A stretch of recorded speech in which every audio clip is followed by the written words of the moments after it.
Hi, Hi. we're on. Yeah. So, We need like 10,000 more people watching, but whatever. Where are you right now? What state? oh, I'm actually in North Dakota. Yes. Yeah, for How right many of now. you guys have been to North Dakota? Probably none of you. So cool. Yeah. Oh, so many hearts. So many This hearts. is I don't know, how do you turn the camera around? That's like the view and everything. It's weird. It's so crazy. It'll stay light here until like 10:30 at night. Oh my Lord. Mm-hmm. Yeah, Is it really hot in there? the summertime. Is it hot? Yeah, it's kind of hot. Ooh. Today was. Lord. You guys, if you don't know Chantelle, I will do the intro for her so that you guys can understand what we're dealing with here. Chantelle is an award-winning actress, writer, producer, director. She does it all. But the main thing that you guys need to know is how extremely talented she is. And I've been Chantelle's friend for a while now, but the first time I really realized, the first time it knocked me out of the ballpark was when I went to the movie premiere for The Sixth Friend. That's what it's called, right? Yeah. And I'm sitting in the movie theater watching this movie, watching Chantelle going, I can't believe I actually know this person. Like, Oh. it was like watching an Academy Award-winning performance. I mean, just beyond. So, you guys, the movie is available online if you want to see it. It's called The Sixth Friend. But Chantelle is so talented. Like, wow. Oh, thank you. Yeah, we're just going to start right there. She's been working in showbiz forever, and she's met every celebrity, and she's always on set with all the celebrities and working. Question number one. We live in LA. It's intense. So intense. So what word would you use to describe relationships in LA? I think that relationships would require, I would say, sort of like a natural effort, if that makes any sense, because in LA there's a lot of people, and I feel like a lot of people are able to see through sort of like the social performance that some people maybe put on. And so I feel like genuinity always kind of shines through. And then it also takes effort to be in a relationship. And that even includes like professional relationships and friendships too, because you really need to take care of each other and take care of all of your relationships. And in a city like LA, where things are so spread out and they're so far apart, you've got to allocate your time to getting to all those places and just, I don't know, taking care of your friends and taking care of, you know, professional relationships as well as yours. So yeah. I think it just pays to be natural and to be natural, genuine, and then make the effort too, because it all requires effort. It does. I was with Shaka today. You know Shaka. Yeah. And we were talking about boundaries, and as we get older, as we like grow up and become old people, we tend to just not have time for the BS anymore. We don't have time to be a people pleaser and cater to everybody. It's important to have boundaries. So yeah, you have to take care of your friends and make sure that you're being, you know, genuine. But at the same time, let's be real, there's a lot of, you know, snakes in the water. There's a lot of crazy that goes on out here. So do you have boundaries? How do you like navigate the ups and downs of, you know, being a woman, learning how to have your bubble of protection? Yeah, it is. I think that having boundaries is very important. And it's something that maybe I'm guilty of too, is not having strong enough boundaries. And just it sort of comes from the way I was raised too, of not saying no and not wanting to be rude or not wanting to offend and, you know, to please everyone. But in a way you do need to just put a boundary, because there have been times where I didn't put a boundary up and then something happened where I wasn't able to fulfill what I said I would. And it just makes people upset and it lets people down. Whereas if I would have been upfront right away, being like, it's not going to work, rather than, I'll try to make it work and then it doesn't work anyway. It's better to just be honest, also, I think. I feel like, you're a very hard worker, and I feel like a lot of us put in a lot of effort and then we get walked over. Yeah. So I don't think it's, most of the time, it's not that you're disappointing somebody. I think it's like Whitney Cummings the other day was like, why do we have casting people look at us and decide if we're good enough? Like, it's so crazy that people go to auditions a million times and get all these no's, and we get treated like we're nothing. But you know how talented you are, you know how amazing you are, and you're constantly bringing it to the table, right? Yeah. And you get stomped on. It's like at some point you have to say, I know my worth. I'm not going to let certain people, and that's just one case scenario. It's women. Obviously, we're being heard now more than ever, but there's still this, people don't take us seriously, or they laugh at us. They think that we're funny because we're complaining. And it's like, no, this is business. Like, we're actually upset about a business endeavor and we're not being taken seriously. It's stuff like that. Like, how do you look in the mirror and go, you know what, I'm better than this? Why are we, getting treated like this in these relationships in LA specifically? Yeah. I feel like kind of being able to sort of try to take some of the control or creative control yourself by writing and producing, and then that way you don't have to rely on other people. You don't have to rely so much on casting to put you in something. You can write something for yourself. And it's a lot of work producing and writing, but it's also something that you can tailor to yourself also. Yeah. So, and I think that it kind of shows that you can create films once you do produce movies and you are able to collaborate with other people. I think that kind of will help you put up those boundaries once you can show that you are an independent artist, kind of like you are too. You make all your own stuff is craftfully tailored individually. So I think when people see the hard work, you just kind of have to kind of feel out who's going to be genuine and who's going to be like real and down to make stuff happen, make art happen. I have a hard time with, business language, like telling people what I want and telling people what I need. Sometimes it's easy for me depending on who I'm dealing with, but like even talking to Shaka, he's like, you need to reach out. You need to present yourself and sell yourself. And I think so many times we're just like, why would they want me? Why would they want to work with me? Why would they pay me or give me free products? Like, we question ourselves because of what we've been through, especially in LA. And it's like, why wouldn't we be the one that they would choose? And Shaka's like, until you ask, you're never going to know. And it's so crazy to me that even though, yes, we are powerful women and we know what we're doing, it's such an internal, the layers of internal insecurities that we have from these, relationships that we're talking about right now, and getting rid of that narrative that oh, well, I'm just a girl, I guess I don't matter that much. It's like, no, we matter. We are about to change the world. Yeah, I mean, I agree with all that. I think that women are equal and they have every right to be in the film industry as well and the music industry and be artists as well. So I think it just is about standing your ground and having a creative say and bringing creative ideas to the table.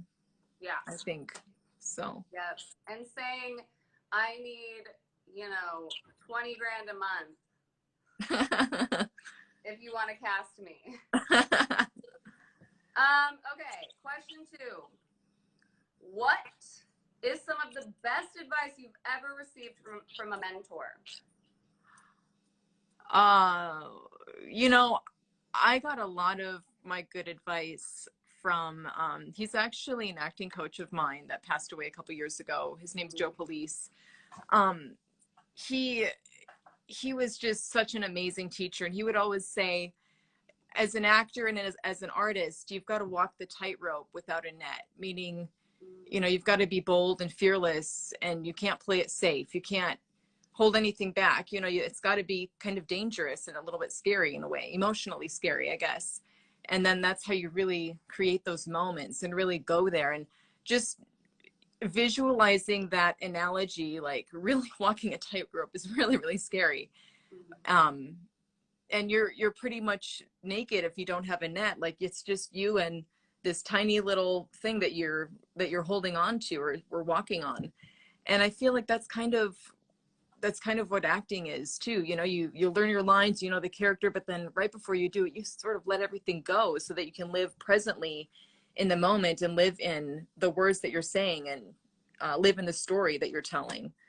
So, you know, you can plan anything out when you want to walk a tightrope, but it might not happen that way. And that's kind of how acting is. Like in theater, it can be a different, or not a whole different show. Hopefully it's the same show, but you know, there's different styles to the show every night. It morphs and it grows. It's like an organism. It's something that lives and breathes and it grows and it evolves. Absolutely. So what about, for me, when I hear that, I think of how often I don't take a risk in business. I feel like for me, I could be taking way more risks and putting myself out there way more. I mean, I'm not at all. Like, you know, people will comment and they'll say, I'm sure to you as well, like, you know, oh, you're killing it. Oh, you're doing so great. It looks like you're doing this, that, and the other. And it's like, no, I'm not even doing 60% of what I should be doing if I really want to make it, right? Like, there's so much. Having the courage and the strength, not only when you're on stage or in front of a camera, but like just taking the risk of like making the effort to put yourself out there is a lot of it as well. And yeah. Especially like when it's your own financing on the line and everything too. Like when you're, you know, putting up your own funding and putting up all of that, it just adds an extra layer of, please let this work out, you know? Yeah, well, that's another reason why I've really held back the past couple of years, because I have spent a lot of money on music stuff. And when you hire people to do a music video and you get like the first cut back and you're like, what the is this? Like, this is not what I want. Like, it makes it extremely difficult to keep climbing the mountain. It's so much patience. Like, patience is number one, and not completely losing your mind in the process. I need to get more patience. Patience is, oh, it's a struggle. It's really hard. I wish that we could just do it all ourselves. Like, if I could edit the music video myself, I would be like, just give me all the footage and let me do it. Yeah. Yes. Empress Kush is saying, girl, I feel that so hard. It is so frustrating. We have the vision. We know what our stuff should look like. This up here, I wanted to show you. This is in my dad's bunkhouse. He's got it's like all decked out in Lonesome Dove, and this is actually Robert Duvall's Oscar sweatshirt. My dad's friend used to work with him, and then when Robert moved out of the office, he left his sweatshirt behind, and he didn't want it. So Michael took it and gave it to my dad to put in the Lonesome themed bunkhouse. So it was from his amazing 1998 movie, The Apostle. Ooh. So it's right next to his like screenshots from the Lonesome Dove film. But I thought that was kind of funny. It's like the Hollywood Museum. Yeah, it is kind of a museum in here. Okay, let's get to question 3. Okay. What are your thoughts on women in film, and what changes would you like to see? You know, I think it's been really great that we've had such a new influx of new talent that came into the directing seat lately, as well as the wave of women that we've had, because I feel like we've had a lot of like female directors pop up lately, and I think it's really great to see that. I think that we kind of need to start making, or not start, but continue to make movies that like unify people and don't divide people or anything. Like I said, I'm glad that there's been so much new talent come in and women come in, but it's interesting because I saw an interview with, it was with Bill Maher and Quentin Tarantino. I think it was a recent one from the last couple of days. And it can't, I watched the whole interview. They put a portion of it up online, but the whole interview isn't up. But on the whole interview, they mentioned something how Quentin Tarantino was in an interview, and somebody was an interview person was giving him sort of like a hard time about having Margot Robbie in the movie, but not giving her any lines. And he didn't really, you know, that's one where I'm kind of like, I really liked that creative idea or the creative choice, because she was a very prominent figure in the movie, yet she didn't have any lines or a lot of lines. But that's sort of an art form, you know, like she was telling a story without lines. She represented something very important, an important element of the movie. And I thought it was kind of cool that she didn't talk. It was sort of like an artistic choice. So he didn't back down from that. He didn't really apologize for it. And he just went on to say, you know, the ideology is starting to trump creativity and entertainment and effort and all that. And so that part I did kind of agree with him on, just because I thought it was a great role for her. And I thought she did a fabulous job without lines. It's not easy to act without lines. So I mean, Margot Robbie's a unicorn, so she can be silent and we're still like, oh, okay, we know who that is. Like, it's kind of like she's an anomaly. But taking it a step further, do you think, talking about social media stuff, do you think that people are getting hired based on their following? Yeah, I think that has a big influence on it. And it's kind of weird with social media and with the algorithms and everything. I know my reach has been just incredibly down from what it was, you know, a year ago or a longer. But yeah, it's, you know, it's just kind of, it goes up and down so much, it fluctuates. So it's also hard to see, you know, some posts have like a really large reach and then others don't. And so I don't know if they look at that and take that into account when they're hiring. I feel like I have finally, you know, surrendered to the idea of, okay, I must focus on TikTok now, because if I don't, then I'm not abiding by the current law of showbiz. Like, even like the A-listers are talking about, how do I stay relevant? And they have to have a following on TikTok. It's not just for the 13-year-olds. I mean, we're seeing stars that used to be celebrities that have to redefine who they are to the world now, and they're on TikTok or they have a podcast. And I'm looking at everything going, wow, it's really like everyone has a podcast or they're on TikTok. And, you know, we are seeing the new stars coming out of these platforms. And you know, what are you gonna do? I think everyone has said, no, I don't want to do it. I don't want to do TikTok. But, you know, TikTok stuck around and it's still here. Those dances. I mean, it's not just dances, though. It's really dictating the new wave of talent. Yeah. And so it's just interesting. People are getting hired off of TikTok, and they used to get hired off of Vine. Right. And so when I see an actress like you, and then this other girl has, you know, 3 million followers, and she gets the job because she has 3 million followers, right? I mean, it's like, okay, yeah, we can sit here and complain about it, but it is what it is. Yeah. You know, it's like very interesting. Like, I even heard Maddie Ziegler, the dancer for Sia. She said, I've trained my whole life to be a professional dancer. And she's like, I don't want to go on TikTok and do these like simple movements when she's dedicated her entire life to be this piece of art. Yeah. This artistic, you know, modern performer. And she's like, what, 18? So like to hear an 18-year-old even say that, like, it's just interesting to me to see, like, you know, how do we keep the excellence of Viola Davis and mix that in the pot of TikTok, you know? Yeah. It's just interesting. I honestly, I don't have TikTok, so I'm not on it. I haven't gotten into it yet. I did have it, but then I deleted it. And that's what I hear from most artists, honestly. Yeah. Like, people don't want to do it. Yeah.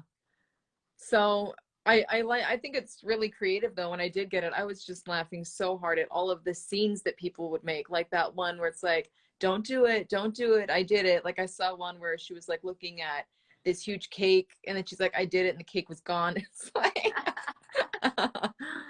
Yeah. like just funny stuff like that. So it's funny where you can get creative like that. But I don't know. I'm not on TikTok. I'm just kind of focused on creating films, and maybe once I learn how to use TikTok, I'll let somebody show me the ropes and get an account. Yeah, all 7 of you watching right now, DM Chantelle. Should I do TikTok it? ideas. What do you think, guys? Question 4. What is your proudest moment as an actress? My proudest moment? You know, I would almost say it was one of the plays that you came to see. It was working with the Actors Studio and seeing their finest hour. And mainly because it was the last show that one of my mentors, Carmen Argenziano, he was on Stargate 101. He was Jacob Carter on that for, I don't know, I think the whole series. Amazing. But he was a really good friend of mine and a good mentor, and he passed away. Actually, yeah, he passed away like 6 months after the show closed. So it was just really sudden and kind of sad, but he was a member of the Actors Studio, and so he brought me in, and that's how I met everyone. And so I guess that's kind of one of my favorites because it was the last one that I did, and I got it with him, and it was the last thing that he watched me do. Well, and also for all of the people watching, you guys don't know Chantelle, but I definitely have heard you talk about theater, and I know that you have such a deep love for theater. I do. And I love theater. Do you think that LA needs more theater companies? I do, absolutely. Okay. I mean, it would be lovely if we could get bigger theaters going in LA too, because a lot of them are very small, small black box theaters, which are a lot of fun. I've had lots of fun in some black box theaters before. Yeah. And doing like indie plays and like original scripts and stuff. That's what I really enjoy doing, is original work. There's so many good writers too. I was in a theater company in Hollywood, and we would have scripts sent to us all the time. And just the quality of scripts that we would get sent or by unknown writers is just, it's insane. The things I kind of would lean towards are like dark comedies, dramas that kind of twist and turn and have like maybe some shock moments a little bit, but make you walk away from the film thinking, what was that? What do you think happened with that? What did you think, to make people like talk about it and make their minds turn afterwards. So I did one at the theater company. People afterwards would just talk about it and ask all these questions like, wait, I didn't quite understand. So what happened with, I kind of like the open-ended ones where you kind of have to think about it. What about being backstage, like the smell of the curtains and the dressing room and, hearing the audience, the noise of the audience? Like, I feel like it's so magical being in a theater in and of itself. And it's such a different experience as opposed to being on set in front of a camera. When is the first time you ever did a theater show? I was 7. Wow. And so we did this thing called Kids on Broadway. It was singing and dancing stuff that I did. So it was kind of more like a show choir versus acting per se. But I did my first musical when I was, I think, 15 or 16. And as a kid, I mean, doesn't it feel magical? Like when you're up on a stage and like this. It's sort of like riding a wave a little bit. I feel like you're on this wave and you know that you've got everyone's attention, and it's like, do we want to go this way or this way? It's sort of like you're steering the ship and you know it and you're just riding it. And it's just this sort of, this thing where you're just sort of floating above it. You want to let it go, not manipulate it too much, but it is such an intimate feeling. And the last time I saw you in the play that I saw, Their Finest Hour. yeah, the finest hour. You feel like you're in the story with the Mm-hmm. actors, and I'm watching you, and I'm going, "Oh my God, what's gonna happen next?" And it's like a 3D, like Yeah. 360 experience. You feel like you're in the story. It's so magical, and it Yeah. is true. What is she Mm-hmm. gonna do next? Yeah. You know, you're like Yeah. waiting for the next thing, and The it's next love interest to come along who for that is from that play. oh, someone said hi, Chantelle. Hi, guys. Hi, I saw Nathan Tresoris in here. If you're still in here, hi, Nathan. Um, so Nathan. yeah, so your proudest moment as an actress. So that's like really like your soft spot is like the theater. I think so. Yeah. That's my real. I don't want to say my real love because I love doing film too. I love producing, but theater is that's like a really special thing to me. Yeah. And I think, like you said, like I said, it's just living from one moment to the next. Whereas in film, it's like you're shooting out of chronological order, and then you go to lunch, and then you got to pick back up, and it's just so in and out. Right. Whereas in theater, it's like you live in that world. Even when you go backstage, you're out of it, but you're still kind of focused, and you. Yes. So it's just more like living in that world for 2 hours or however long the show is. Absolutely. Yeah, versus coming in and out for a month to 3 months like you would in film. Yeah. Just a different art form. Yeah, I always think to myself, with television especially, when the script is super cheeseball, I'm like, how do these actors get themselves Yeah. to cry? Or, I mean, sometimes it's just like, that script is not good. And how is this person going to get themselves to get to that place? And, Yeah. some actors are just naturally so great at like having a breakdown or being in the moment, but there are plenty of, I mean, Netflix has a million shows, right? And Yeah. there are plenty of moments in TV where it's like, oh God. Yeah. The one I just watched on Netflix was called Good on Paper. Oh yeah. And it was a comedy. Did you see that one? With Eliza Schlesinger. Yeah. Yeah. Have you seen that one? I have. I actually like her better in the Mark Wahlberg movie. Yeah. Where she's like, a spicy, sassy New Yorker girl. Like, she's sassier. And this one, I mean, it's just my opinion. I love Eliza as a comedian and a comedic actress. I don't really, maybe it was the script. Like, when she finds out it's not his house, I'm like, well, see, and that's what I mean. I felt like that comedy was, because I feel today's comedy is very sort of, it's a little capped and more safe. Yeah, well, not even safe, just more subtle, sort of like just, whereas that one was more expressive, or it was more dramatic. It was a much more, this acting style I felt was much more dramatic than what we normally see in TV comedies and even commercials now. I liked it, yeah. Okay. Yeah. So long as it's believable, I like it dramatic or underplayed. They're both funny. Yeah. There were a I few mean, moments that I thought were a little like, over the top, but I'm looking at her going, girl, of course he's lying. Like, we all know. And he's like, oh, I wonder if he really has a house. Like, he's got that shit-eating grin. So for me, I'm just like, I want it to be like, women already know everything. We've got it all under control, and these dudes are not going to play us anymore. Like, I really want to see more of that. Like when we see Tiffany Haddish, or the movie that she's in with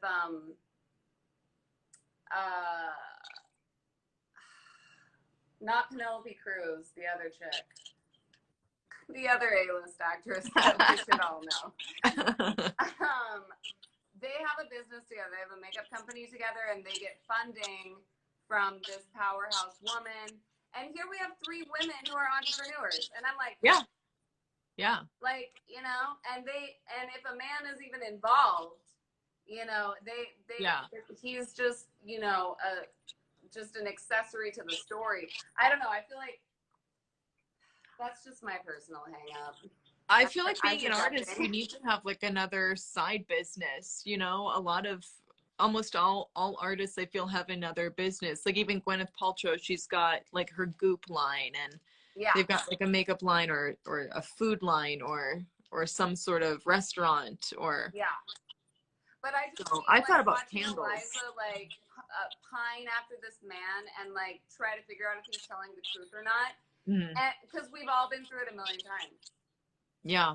Because these dudes out here are like Kind of like Fleabag. Did Empress. you see You said Fleabag? I just watched that one like a boss. Yes. Who is the actress that I'm gives her not money? getting I'm not getting these. Crystal. Who's the boss that gives them the money? I forget her name. So that's really what I mean is I don't want to see Eliza pining after a man. I just don't see her like that. When she broke up with Mark Wahlberg and Mark comes back into her life after he's in jail, she's like, hell no. You know? Yeah. Like this is my life and you're not gonna mess with it. Whereas like in this other movie, she's kinda like a victim.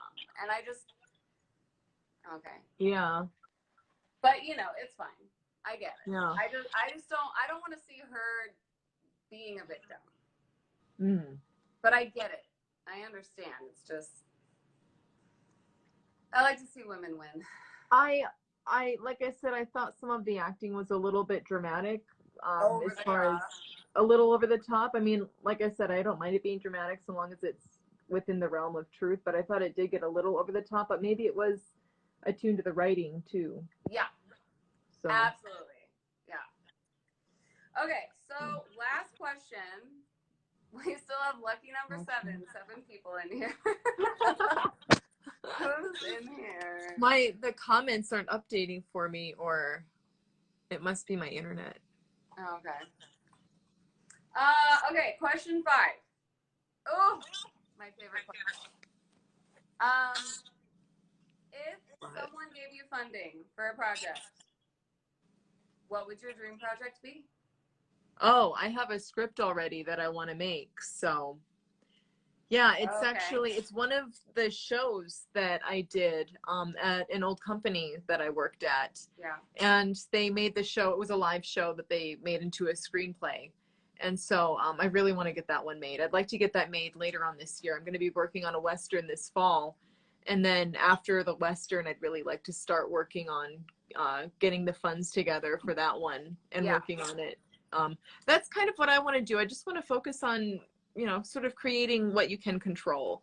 Right. As far as like going back to the other question with boundaries and everything, just sort of focusing on what you can control. And I can control, I've got this Western coming up and this other film that I want to get going off the ground. So just focusing on your goals, you know, pick a project that you're passionate about and that you like, and then focus on that one. I agree, because why suffer through a million auditions for a bunch of roles that you don't even want to do?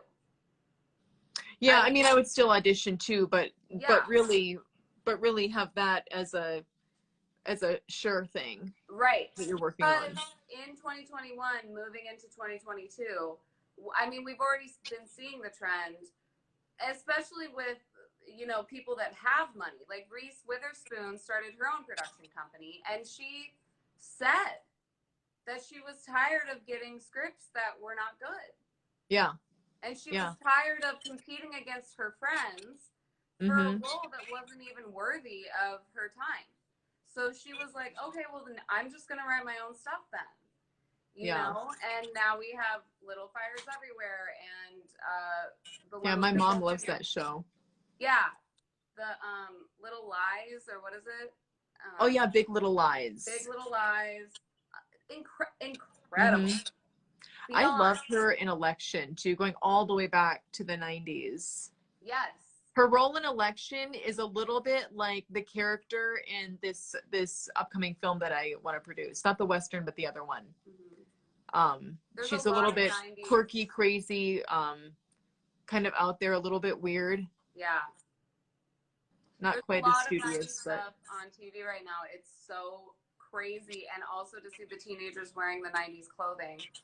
But anyways, I think that is number one, is that the artist has to create their own thing and put it out. Yeah. That's, I mean, even in music, same thing. It's like major labels are going to be gone forever, very soon. And it's the same thing with the old school mentality of, you know, your commercial agent, your theater agent, like all these agents taking your money for what? Yeah. Right? Like we really just need scripts that make sense for the actor. And then it's like, okay, well then you write it then. What makes sense for you? Like I just created a character called Karen Dropovich. And I'm like, this is like the first thing that really is so easy for me. And I can tell real stories through her. And I'm like, okay, if someone casted me to play Karen Dropovich on Saturday Night Live for 6 months, that would be amazing because I'm good at that. And it makes sense for what I am good at. You know, it's like, it's important to stay on brand and make stuff that works with your own branding. Yes. Yeah. I mean, if you put an actor in the wrong role, it's not good. Yeah. So, I don't know. I feel for all of these actors. I mean, Whitney has talked about it so many times. You know, hundreds of thousands of people running themselves into the ground, driving to all these locations, auditioning. Yeah. And getting no's. And she's like, what is the solution? And Whitney is a multi-millionaire. And she's sitting there saying, and a famous writer too. I mean, she's had some great writing roles. Yeah, but she is taking the time to figure out the solution to the problem because it's not a fair system. And so many people are spending money that they don't have to audition for stuff that isn't even good for them. So I'm just like really preaching to all the artists out there right now. Like this is the time to write your own script, write your own songs, create your own stuff because we have the resources to do it even from home now. So and focus on roles that are right for you too. Yeah. I want to just really focus on roles that I think are right. I wouldn't spend a lot of time on something if I didn't think it was the right match or the right role for me. So, because you're right. It is just a mismatch sometimes. I went out for something last year that was just, I still did the audition, but it just was not a right fit, you know? I was playing a pop star, or I forgot what it was. It was some sort of, but they wanted me to like improvise pentatonics. Like it was like a pop singer lip syncing pentatonics, and it was just not quite the right match, you know? Yeah. But. Well, and also it's like the agents and the casting people, they don't know you. They don't know what you're capable of. And that's not fair. Yeah. Like. Yeah. we need like the sixth friend to be, you know, promoted all over the freaking world and have it go viral so that those people know. Yeah, it's on Amazon and Tubi, everybody. Yeah, watch the sixth friend. Look it up. I have like this fire inside of me, especially for girls that are so talented that get thrown to the wayside, especially in the music industry, because that's where I've spent most of my time the past 1,000 years. But I know girls that should be freaking superstars. Yeah. And they get lost in the tide because these A&R people or whoever is like the gatekeepers or running the game have no clue that these people are so capable. You know, and people just give up, they throw in the towel because they're not being looked at properly. They're not being taken care of. They're not being given the correct opportunities to help them shine. And like looking at you, I mean, Joe Ugly is in here right now. Joe, he's super big time. He's like in a million TV shows on Netflix. Hi, Joe. You're amazing. We love you. And you know what, Joe? Chantelle is so talented. I saw her movie in a theater, and I was like scared to even be her friend after I saw it. Because I was like, this bitch is. I'm the bad girl. I mean, she was a murderer, but it was so amazing. Like just seeing you in that orange jail jumpsuit with like the hacksaw or whatever, the knife. Whatever. It was blue, but yeah. Incredible Yeah. performance. And for me, I'm just like praying to the universe, like, please, God, these talented people that I know, please let them shine. Please put them in a feature film. I want the right people to be in these movies and TV shows, not just the kids that have 2, 3, 4, 5 million followers. Ugh. Yeah. The people that have God-given talent that have worked their asses off to get where they are, like you, which is why I'm bringing you on here, because it's, yeah. So, No. Well, thank you. I really appreciate it. Yeah. But, you know, it's good for us too, because it's forcing us to trust in ourselves and to know that we can write our own material and we can put together our own projects. Yeah. We have to trust ourselves. Yeah. It's hard for sure. work. Really And I hard think work. too, like having representation that understands who you are as an actor and as an artist too, so that they know how to pitch you and how to submit you and everything. So I think it's really important to stay close with your agent and manager and let them know who you are as a person and as an actor, so that they know kind of how to market you and how to sell you as an actor. So because you know, as an actor, you're the product also. You're the company and you're the product. Yeah. And you are the boss because you have to oversee everything. So it's your... I just wish there was a different system. I don't like the auditioning with an agent situation. I understand why it was created. Yeah. But I don't like it. Yeah. And I mean, another way is just, you know, getting to know people, getting to know filmmakers and getting to know casting and directors and like Joe. Just the whole I can't see Joe. Okay, well, I think it might be my Wi-Fi. It stops. Follow him, and he does an acting class, I think, once a week. But I would love for you to meet him. I mean, I'm sure you've seen him in something on Netflix. He's in so many things now. Yeah. But he played like the scary Santa Claus in that movie with like the flying donkey. Happy? Oh, really? Yeah. That's cool. Yeah, he's amazing. The scary Santa Claus. Oh, and you know what? You know Jared Fix, the photographer? Yeah. So he shoots Joe's stuff a lot. Oh, okay, great. Yeah. Yeah. Yeah. Yeah, I love Jared. I would really like to shoot with him again, actually. Jared, if you see this, we're saying hello and we want to shoot with you. Jared, shoot I out. have another photographer too. The Catwoman photos I just posted with like the black latex.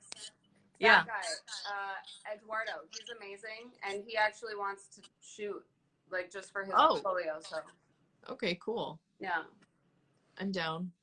So, anyways, it's been almost an hour. I said this was going to be 20 minutes, but we knew that wasn't going to happen. So I'm going to post this to my feed. And then, I'll figure out how to record it and send it to you. But I think you can save the live video too. Yeah, I think we should be able to do that after I post it. Oh, I think after you exit, you can save it. Save it. Okay. I think I don't go live a lot though. I need to. I'm shy. Yeah, Shaka said that we need to go live. He said once a day, and there's badges on Instagram. I'm so like not. Yeah, I've seen some badges from some live folks that I've watched. Yeah. So we need badges, you guys. Help us get our badges. Anyways, women empowerment. Make sure you guys follow Chantelle. Watch all of her stuff, please. All of her links are on her Instagram.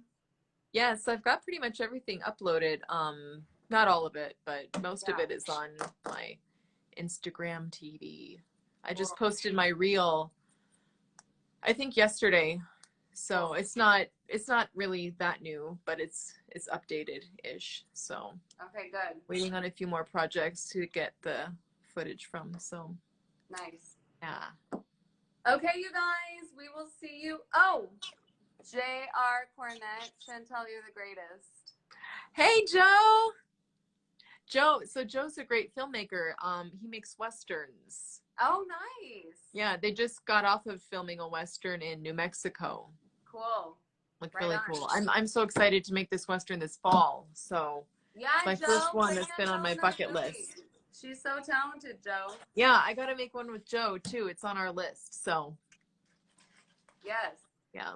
Okay, well, I'm going to post this, and we will talk to you guys soon. I love you, Chantelle. Mwah. Love you too. Mwah, mwah. Keep inspiring us. Thank you for your art. Yeah, thank you. Thanks for having me on. Absolutely. I'll talk to you soon. All right. Bye. Bye.